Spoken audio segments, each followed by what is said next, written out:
بسم الله الرحمن الرحيم الحمد لله رب العالمين وأصلي وأسلم على نبينا محمد وعلى آله وصحبه أجمعين أما بعد. تفسير الصادي عبد الرحمن بن ناصر الصادي سورة الفاتر.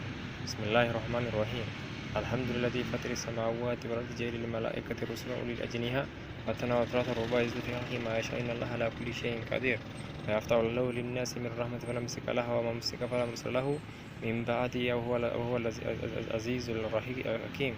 Praise be to Allah, the originator of the heavens and the earth, who made the angels messengers with wings, or two or three or four. He adds to creation whatever He wills. Verily Allah has power over all things. Whatever Allah opens up for people of His mercy, none can withhold it, and whatever He withholds, none can grant it thereafter. And is the Almighty, the Most Wise. Here Allah subhanahu wa ta'ala praises Himself for His creation of the heavens and the earth, and that all they contain of created things, because that is indicative of the perfect nature of His might, the vastness of His dominion, the broadness of His mercy, the brilliance of His wisdom, and the all-encompassing nature of His knowledge. Having mentioned creation, Allah now tells us about the angels, and He made them just messengers who execute His decrees and act as a go-between in conveying His commands to His creation. The fact that He says that He has made the angels messengers with no exception is indicative of the perfect nature of the obedience to their Lord and their compliance with His commands, as Allah subhanahu wa ta'ala tells us elsewhere that they who do not disobey Allah in whatever He commands them, and they do whatever they are commanded to do, because the angels are the ones who have control by Allah's sleeve over that which with which He has entrusted them. He mentions their power to do that, and that is and the speed with which they travel, as He has made them with wings by means of which they fly as they rush to carry out what they are commanded to do. With two or three or four, that is, some of them have two wings, and some have three or four, according to what Allah's wisdom dictates. He adds to creation whatever He wills, that is, He causes some to have more than others with regard to their shape, strength, beauty, addition of faculties, and quality of voice. Verily Allah has power over all things, and His power by He does whatever He wills, and nothing is beyond His power that He wills is causing some of His creation to surpass others. Then Allah subhanahu wa ta'ala tells us that He alone has control and gives and withholds as He wills. Whatever Allah opens up for people of His mercies, none can withhold it, and whatever He withholds from them of His mercy, none can grant it thereafter. This leads to putting one's trust in Allah subhanahu wa ta'ala and feeling one's need for Him, and always so that one does not call upon anyone but Him, and does not fear or put hope in anyone but Him. And is the Almighty, who has subdued all things, the Most Wise, who does what is appropriate. أيها الناس اذكروا نعمة الله عليكم وهل من خالق يرزقكم من السماء والأرض لا إله إلا هو فأنى تؤفكون وإن يكذبوك فقد كذبت رسل من قبلك وإلى الله ترجع الأمور. However, remember the favor that Allah bestowed upon you. Is there any credit other than Allah, who provides for you from the heavens and the heaven and the earth? There is no God but Him. Then who could you have gone so far astray? If they reject you, Muhammad sallallahu alaihi wasallam, and thus before you were also rejected, and it is to Allah that all things will return. Here Allah subhanahu wa ta'ala instructs people to remember the blessings that He has bestowed upon them. This includes acknowledging them in the heart, praising Him verbally, and making physical action to comply with His commands. Remembering His blessings prompts one to give thanks to Him.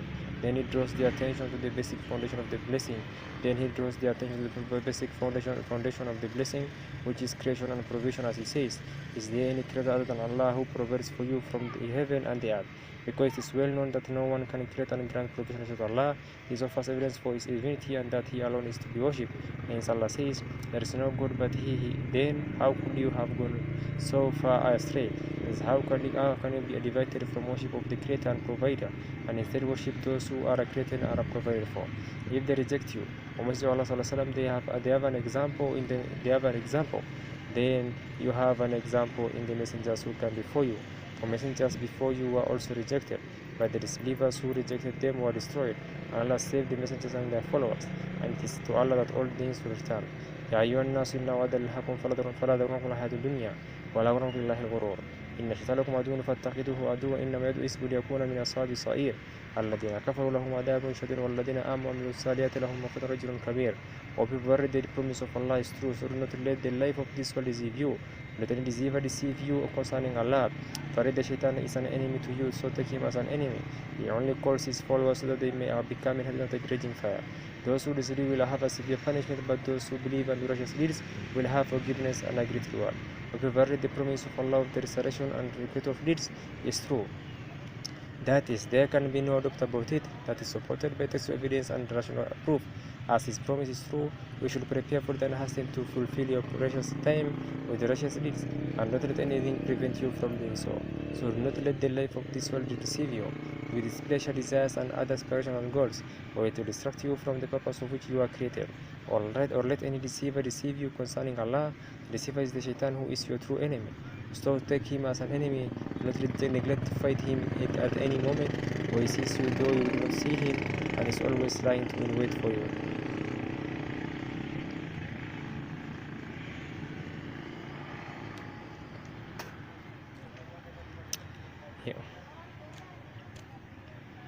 He only calls his followers so that they may become inhabitants of raging fire. This is his ultimate aim and goal with regard to those who follow him. He seeks to humiliate them entirely by bringing upon them this severe punishment. The Allah tells us that people are divided into two categories according to whether they obey the shaitan or not, and he mentions the repeat of each category. Those who disbelieve, that is, they reject what the messengers brought and what the books include, indicate that they will have a severe punishment, the fire of hell, where they will abide forever.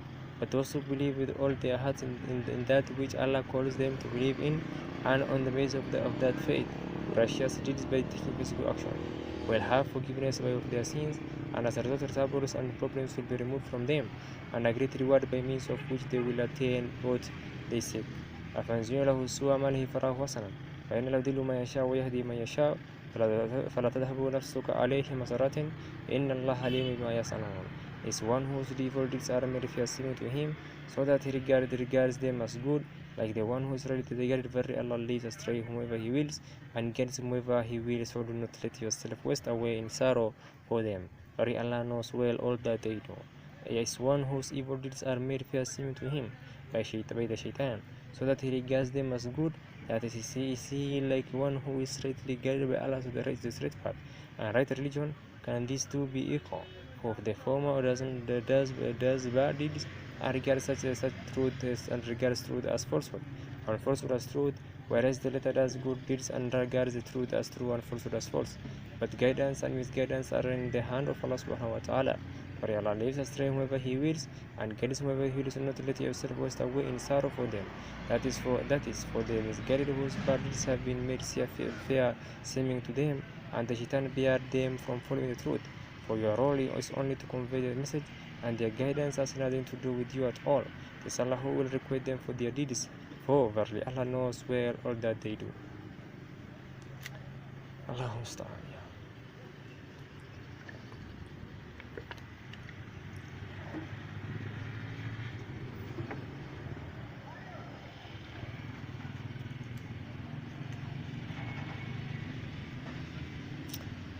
والله الذي يرسل الرياح فتثير سحابا فسقناه إلى بلد ميت فأحيينا به الأرض بعد موتها فذلك النشور. It is Allah who sends forth the winds to stir up clouds, then we drive them to a land that is dead, and He gives the life thereby to other that is dead. Such will be the resurrection. Here Allah subhanahu wa ta'ala speaks of His perfect honor and remains and denotes and tells us that He sends forth the winds to stir up clouds, then we drive them to a land that is dead. Then Allah sends down rain upon it, and He gives life thereby to the earth after its death. Thus, life is restored to the land and to people, and the animals are able to attain their provision and grace on all of these blessings. Such will be the resurrection for the one who gives life to the earth and its dead, who resurrect the dead from their graves after they had turned to dust. He will send rain to them, as He sends it to the dead land. He will send it down upon them, and they will come back to life, body and soul, and will emerge from their graves and come to stand before Allah, so that He may judge between them on the basis of divine justice. من كان يريد العزة فلله العزة جميعا إليه الكلم الطيب والعمل الصالح يرفعه والذين يمكرون السيئة لهم عذاب شديد ومكر أولئك هو يبور. Whoever seeks honor, then all honor belongs to Allah. To Him ascends all good words. To Him ascend all good words, and righteous deeds exalt them, and those who plan evil deeds will have a severe punishment, and the plans of such people will come to naught. That is, all you who seek honor, seek it from the one in whose hand it is.